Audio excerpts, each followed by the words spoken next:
Big boss ಮನೆಯಲ್ಲಿ ಗಿಲ್ಲಿ, ಕಾವ್ಯ ಅಥವಾ ರಕ್ಷಿತಾ ಒಂದಲ್ಲ ಒಂದು ರೀತಿಯಲ್ಲಿ ಸುದ್ದಿಯಲ್ಲಿರ್ತಾರೆ. ರಕ್ಷಿತಾ ಶೆಟ್ಟಿ ಅವರು ತಮ್ಮದೇ ಆದ ಲೆಕ್ಕಾಚಾರದಲ್ಲಿ ಕಾವ್ಯ ಶೈವ ಅವರನ್ನ ಬಿಗ್ ಬಾಸ್ ಮನೆಯಲ್ಲಿ ಹಲವು ಬಾರಿ ನಾಮಿನೇಟ್ ಮಾಡಿದ್ರು. ಇದು ಇತ್ತೀಚೆಗೆ ಹೆಚ್ಚಾಗಿದೆ. ಅದು ಗಿಲ್ಲಿಗೂ ತಿಳಿದಿದೆ. ಕಾವ್ಯ ಹಾಗೂ ಗಿಲ್ಲಿ ಮಧ್ಯೆ ಮನಸ್ತಾಪ ಆಗಿದೆ. ಹೀಗಾಗಿ ಪದೇ ಪದೇ ಗಿಲ್ಲಿ ಅವರು ಕಾವ್ಯಗೆ ಸಾರಿ ಕೇಳ್ತಾನೆ ಬಂದಿದ್ದಾರೆ. ಆದ್ರೂ ಕಾವ್ಯ ಸರಿ ಹೊಂದುತ್ತಿಲ್ಲ.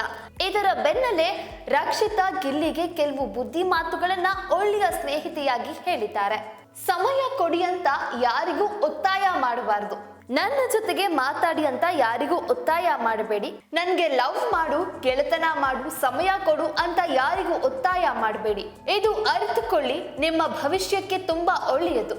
ಇವತ್ತು ನಾನು ಇದೆಲ್ಲ ಹೇಳಿ ಕೊಡಲಿಕ್ಕೆ ನಿಮಗೆ ಇದ್ದೀನಿ. ನೀವು ಒಬ್ಬರಿಗೆ 100% ಕೊಡ್ತೀರಾ, ಆದ್ರೆ ಅವರು ನಿಮಗೆ ಕೇವಲ 10% ಸಮಯ ಕೊಡ್ತಾರೆ. ಆದ್ರೆ ಯಾರು ನಿಮ್ಮನ್ನ ಇಷ್ಟಪಡ್ತಾರೆ ಅಲ್ವಾ, ಅವರಿಗೆ ನೀವು 10% ಕೊಟ್ರೆ ಅವರು ನಿಮಗೆ ರಿಟರ್ನ್ ನಿಮಗೆ 200% ವ್ಯಾಲ್ಯೂ ಕೊಡ್ತಾರೆ ಅಂತ ರಕ್ಷಿತಾ ಗಿಲ್ಲಿಗೆ ಕಿವಿ ಮಾತು ಹೇಳಿದ್ದಾರೆ. ಗಿಲ್ಲಿ ಬಗ್ಗೆ ರಕ್ಷಿತಾ ಶೆಟ್ಟಿ ಮೊದಲಿನಿಂದಲೂ ಆಸಕ್ತಿ ಹೊಂದಿದ್ದಾರೆ. ಸಾಕಷ್ಟು ಬಾರಿ ಗಿಲ್ಲಿ ರೀತಿ ಇರೋ ಹುಡುಗ ಇಷ್ಟ ಅಂತಾನು ತಿಳಿಸಿದ್ದಾರೆ. ಮೊದಲಿಗೆ ಗೌರಿ ಕಲ್ಯಾಣ ಧಾರಾವಾಹಿಯ ತಂಡ ಮನೆಗೆ ಎಂಟ್ರಿ ಕೊಟ್ಟಿದೆ.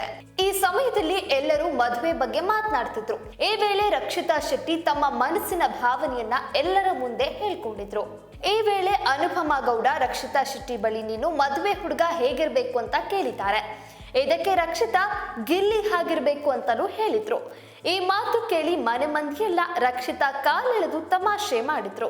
ಜಾಸ್ತಿ ಯೋಚಿಸದೆ ಇರುವ ಹಾಗೂ ಸೆನ್ಸ್ ಆಫ್ ಹ್ಯೂಮರ್ ಇರುವಂತವರು ನನಗೆ ಇಷ್ಟ ಆಗ್ತಾರೆ ಅಂತ ರಕ್ಷಿತಾ ಶೆಟ್ಟಿ ಹೇಳಿದ್ದಾರೆ. ಇನ್ನ ಇತ್ತೀಚೆಗೆ ರಕ್ಷಿತಾ ಅವರು ಗಿಲ್ಲಿಗೆ ಒಂದಲ್ಲ ಒಂದು ಬುದ್ಧಿ ಮಾತು ಹೇಳುತ್ತಲೇ ಬಂದಿದ್ದಾರೆ.